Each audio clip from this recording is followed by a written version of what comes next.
They ain't giving Cam Reddish an extension. They told him, hey, we're not interested, so figure it out on your own. I want to hear your thoughts down below, guys. Cam Reddish over here, not getting an extension. Top draft pick in his class, a guy who was supposed to be a multi-positional wing who could shoot over anybody.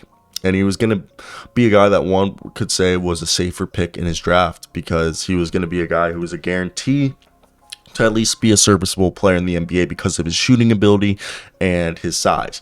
But last year, following a trade to the New York Knicks from the Atlanta Hawks, he averaged 6.1 points in 15 games. Cam Reddish will not sign an extension with the New York Knicks before the Monday's deadline, sources told Stefan Bondy of the New York Daily News.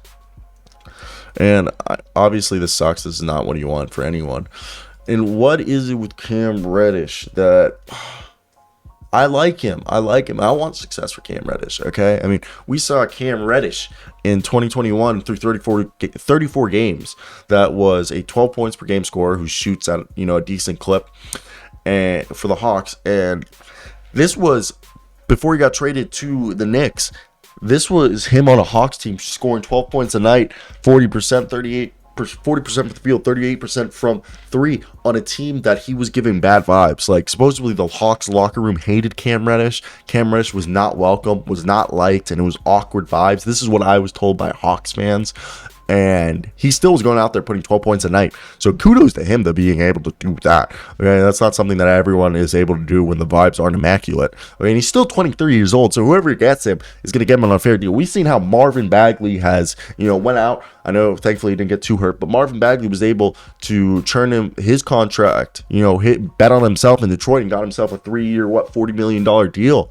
Okay, I'm not going to say that our man's going to come out here and get paid, but if Cam can play some defense and put on, an impressive physique or, impressive play, it won't be that bad, okay?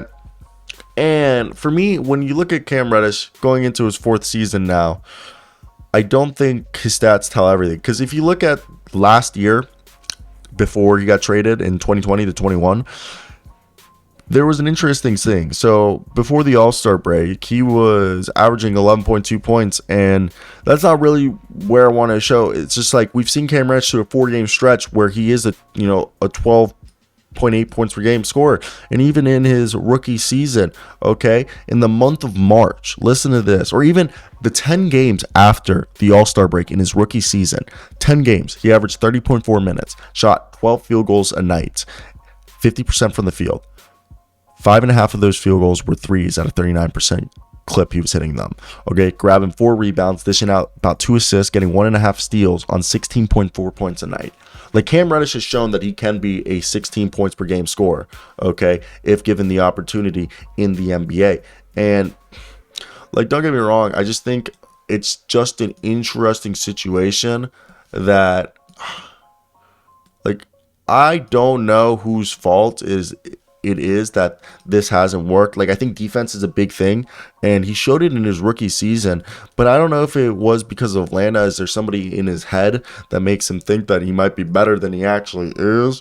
But for me, I just think it's a very weird situation on how he's basically treated as if he's, discarded goods. I don't know if that's the right way to, address the situation, but yeah, that's how it feels like at times, that this is a guy that they don't care about, and I just feel bad for it because he's not deserving of that, clearly.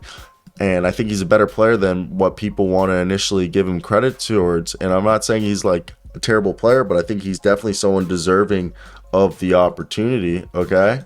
And for me, I think if he gets the opportunity to play, and I don't know if he should go to a team like Utah. In my head, I feel like that might actually be the best thing that could happen to him. But at this point, yeah, I really don't know what to expect anymore because of the current situation, and I think, yeah, it just time will tell with how this will all play out. And I want to hear your thoughts as we close up this video. What do you think of Cam Reddish and what he needs to be doing to hit the peak that we know that he can be? Okay, because I do think it's a weird situation he's in.